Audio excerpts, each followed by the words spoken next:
Hi, our parable today is the second one in Luke chapter 16. Luke is in the Bible, it's a book in the Bible, the New Testament second half of the Bible, if you'd like to find it. And it's the second parable of rich men, um, possibly the third parable if you count the one at the end of Luke chapter 15. Jesus is in tension with the Pharisees who are teaching one thing from the older scriptures, what part of what we would call our Old Testament in the Bible. And Jesus is in conflict with the Pharisees because they are finding one thing in their reading of the Old Testament, and Jesus is saying it's just not true. That's just not the message. The message of the Old Testament is actually continued in my gospel message. It is not what you people are saying, and what you people are saying is very oppressive to others. You need to let it go and hear the truth. So it's that kind of argument that's going on, into which Jesus tells this, our second parable from Luke 16. And we're going to take a look at that one. So thank you for joining me in this. The reading is on the website. Hope you've enjoyed the reading, Luke 16 from verse 19 onwards. And there are a few points which I'm going to take up in what we call the supplementary to this main message. So I'm going to share a short and straightforward overview. There'll be a few points which I follow up if you want to join me there, but this may well be all that you want to listen to for one day. Who knows? Have you been shocked? I'm sure you have, by the explosion in Beirut, the devastation to human bodies, to homes, to hospitals, to local communities around the explosion itself, and actually to the nation of Lebanon. And they need to be in our prayers and in our active concern. And the other countries who are in a position to help must surely help Lebanon into a decent future. Meanwhile, there's been something not as explosive and abrupt, which has also killed, in this case, thousands of people around the world. It has also brought devastation, great grief. It also has huge economic impact, and it's COVID-19 or the coronavirus. And it's affecting probably the life of everybody who's ever likely to watch this video. We're part of a slow trauma. It's not the sudden explosion, it's the slow trauma that has eaten away at people and at community life over months and is still doing so. So we find, for example, that the initial heroic efforts to help and to make things okay and to be understanding have given way now on the marathon of handling this kind of trauma to fatigue. And so the willingness to help dwindles. The patience with those who irritate us dwindles. Criticism and anger take the place of consideration, care, and a willingness to cooperate. And we may even wonder what our own mood is saying. How come I'm feeling so annoyed with so many people or whatever? Well, it was all predicted, and it's playing out as predicted because this is what happens in community trauma.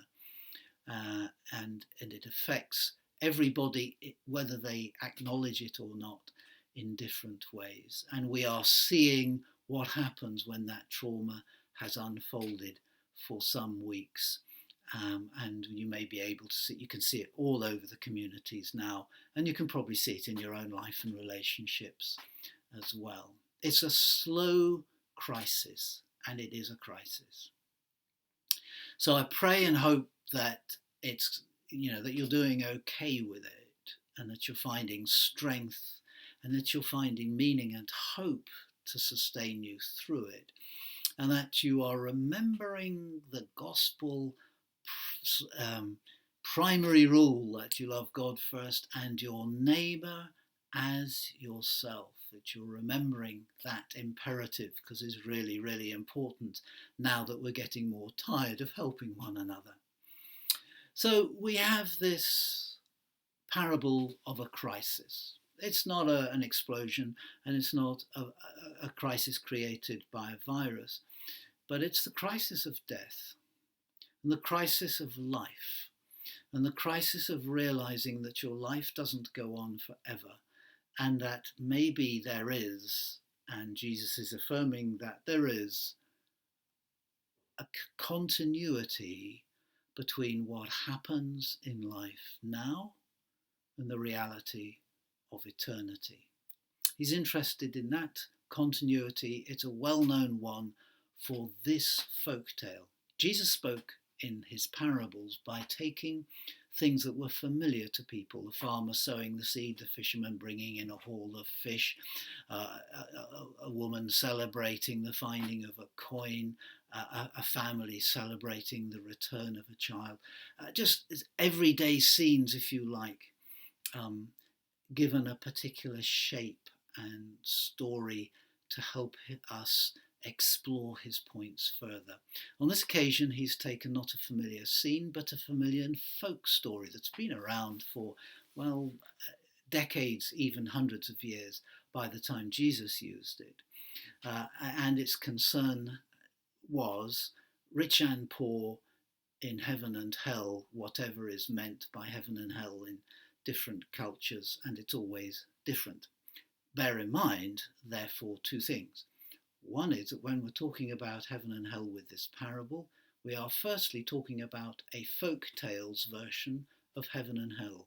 Jesus is not giving you a floor plan of eternity or a game plan for handling eternity in detail. He is talking about the continuity between who and what we are and do now and hereafter, but he is not describing the nature of heaven and hell. Because there's the nature of heaven and hell in the folk tale. Then there's the nature of heaven and hell as Jesus and his hearers had it in their society. And most people listening to this video presentation are likely to have a version that was created in medieval Europe and has sort of gone on evolving a little bit from there, is nowhere near as attached to biblical teaching as people generally think. They think it's the biblical version. It's really not. It's a medieval version used by the church to scare people into submission, and then when it no longer worked for that, handed over to the comedians who were already having a good time with it and still do. And, well, most of my favourite cartoons are set in that version of hell.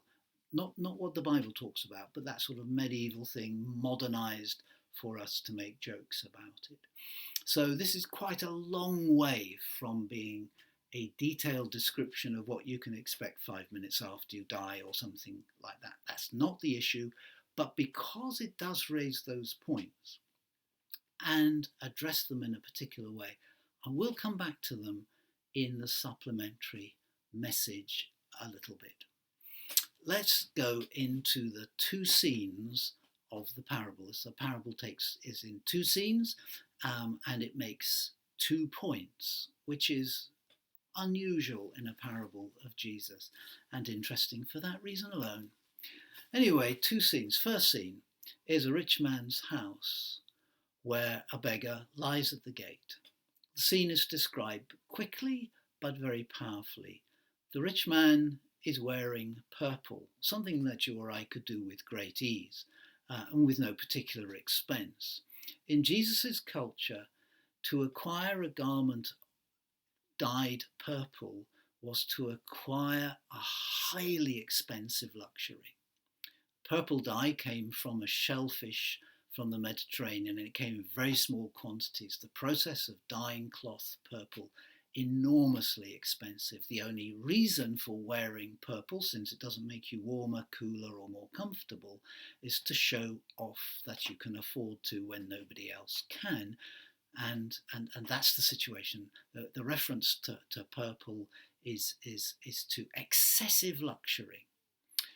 He's got linen clothes against the skin, so he's in comfort, but he's also showing off his opulence to everybody. Lying at the gateway to his luxury home, where he lives in luxury, says Jesus, every day, is a beggar who is placed there to beg for money from passers-by, who longs to be able to get some crumbs that fall off the table of excess, but he doesn't get them. The rich man doesn't even share that waste. So it's a picture of food waste, if you like, in which you have somebody with enormous amounts of food. It can't even all stay on the table. It falls off where the dogs can eat it and so forth. And somebody within reach of help who is not even being helped by that. The rich man doesn't even think of this person as warranting that kind of attention. It's a parable that might speak to the UK at the moment, where about a third of food intended for consumption is wasted. A third, about that. And we wonder why Lazarus crosses the channel in flimsy dinghies at great hazard to life to come and sit at our gate in the hope that something good falls his way. But that's happening right now too, isn't it? This is a parable for all ages, for all cultures, for every scene in which there is great wealth and great need, side by side or in any kind of contact. And the message is plain. If you have the means to love your neighbour as yourself, that's what you should be doing. You should be using whatever your means are to love your neighbour as yourself. You should not have an inflated opinion of who you are and of your worth and your entitlement. You should look after one another. It's a good message to remember at this fatigue point in the coronavirus communal trauma, and it's just a good one to be reminded of. The second theme it comes out of the second scene. The second scene is set in eternity, where the beggar is now side by side with Abraham, the grand ancestor of both the rich man and Lazarus. But the rich man isn't with Abraham. The rich man is in a place of torment. He's actually waiting final destruction and judgment, but that need not concern us here. And he is in torment, but he has learnt almost nothing from his change of circumstances. He still thinks that Lazarus is somehow there to serve his purposes. So he doesn't even talk to Lazarus. He talks to Abraham, says, "Send Lazarus to help me." When Abraham says, "No, that's not an option," he says, "Well, then send Lazarus to my brothers to warn them that it's not an option. Because otherwise, how are they to know?" And Abraham says to him, "Well, of course they know, because the older scriptures tell you that you're to love your neighbour as yourself. The older scriptures have all the answers that you need. And so your brothers will go wrong or they'll go right, but they don't need anybody to rise from the dead, and that won't make the difference you think it'll make. It won't make any difference to those who are not interested in the purposes of God." And so we see it borne out again and again. The resurrection of Jesus doesn't make any difference unless you are already interested in the purposes of God. And that's the issue. It's this continuity of the purposes of God. If you're on board with them now, then you're on board with them for eternity. If you're not interested now, really eternity and people rising from the dead isn't going to cut it for you either. You don't want to belong there either. You just want to burn out your life now on yourself. But if you're interested in the actual values and purposes of God, then you'll not only find them in the older scriptures as well as the new ones which follow from Jesus, but you'll be living them now. And so you'll be a new creation now. And it is because you're living the eternal life now that you'll experience the joy of that continuity when the whole of creation is renewed. The real you as part of the real creation in eternal renewal. It's a great hope by which to live out the current moment. God bless you in it and keep you safe and well and discovering that eternal life that Jesus came to share with us and which is beginning right here, right now, to continue on into eternity with the God who grants us this grace through Christ. God bless you. And if you want to follow up on any of that, there are a few more comments available in the supplement.